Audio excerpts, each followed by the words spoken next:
सुबह की रोशनी गांव पर फैल चुकी थी, लेकिन रात की परछाइयां अभी भी राघव के भीतर जिंदा थीं।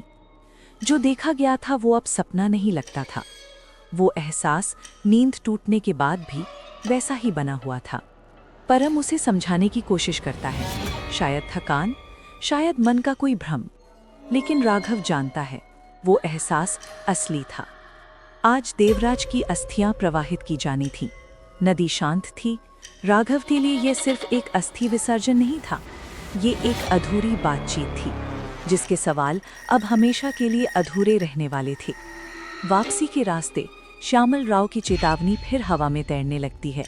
उसकी आंखों में वही पुराना डर था।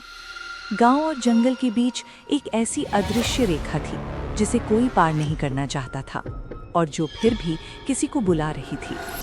शाम ढलते ही गांव सिमटने लगा।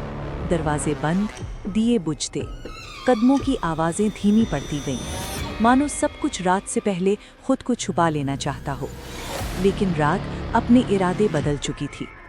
अचानक एक हल्की सी आहट राघव की नींद तोड़ देती है। दिल की धड़कन तेज हो जाती है।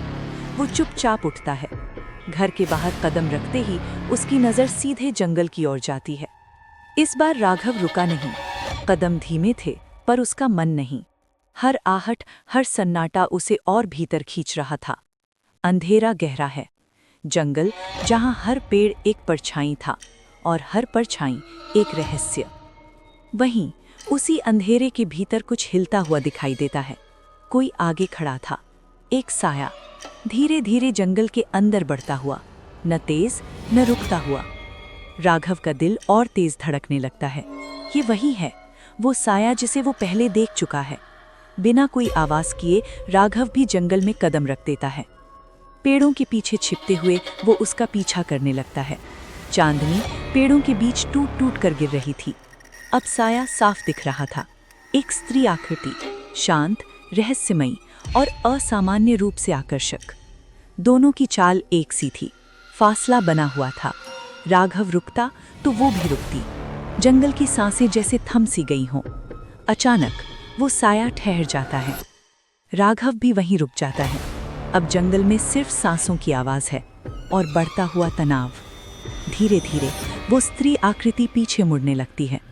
राघव समझ चुका था, ये कोई साधारण मुलाकात नहीं थी, और ये लड़की कोई साधारण इंसान भी नहीं। जो राघव देख रहा है वो इंसान है या जंगल का कोई रहस्य, सच सामने आएगा अगले एपिसोड में। ज़ायन तारा की इस अंधेरी कहानी के लिए शुक्रिया। अगर तुम्हें ये धड़कन पसंद आई हो तो लाइक करना मत भूलना। और अगर तुम मेरे अगले अंधेरे राज सुनना चाहते हो तो चैनल को सब्सक्राइब कर लो।